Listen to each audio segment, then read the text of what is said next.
Hello guys, welcome back to my channel Jinu's vlog. ഇന്ന് നമ്മളൊരു bag unbox ചെയ്യാൻ വേണ്ടി പോകുന്നു. അപ്പൊ നമുക്ക് വീഡിയോയിലോട്ട് പോകാം. ഇത് മീഷോന്ന് വാങ്ങിയ ബാഗാണ്. അപ്പൊ ഇതിന് 216 രൂപയാണ് വരുന്നത്. അപ്പൊ നമുക്ക് അൺബോക്സ് ചെയ്യാം.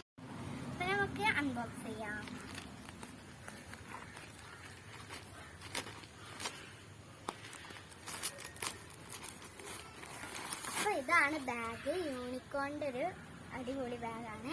ഇതിൽ എത്ര കള്ളിയൊക്കെ ഉണ്ട് കാണിച്ചിടാം. ഫസ്റ്റ് ഇവിടെ ഒരു കള്ളി വരുന്നുണ്ട്. ഇതിൽ നമുക്ക് കുറച്ചൊക്കെ സാധനങ്ങൾ ഇട്ട് വെക്കാം. പിന്നെ വെച്ച് കഴിഞ്ഞാൽ ഇവിടെ ഒരു കള്ളിയുണ്ട്. ഇതിൽ കുറെ സ്പേസ് ഉണ്ട്, പലതും ഇട്ട് വെക്കാം. അപ്പൊ ഈ വീഡിയോ ഇഷ്ടപ്പെടാൻ ലൈക്ക് ചെയ്യുക, ഷെയർ ചെയ്യുക, സബ്സ്ക്രൈബ് ചെയ്യുക. അപ്പോൾ നിങ്ങൾ പ്ലേ സ്റ്റോറിൽ നിന്ന് മീഷോ എന്ന് പറഞ്ഞ ആപ്പ് ഡൗൺലോഡ് ചെയ്ത് ഇതുപോലെ സാധനം വാങ്ങിക്കാം. അടുത്ത വീഡിയോയിൽ കാണാം. Bye bye.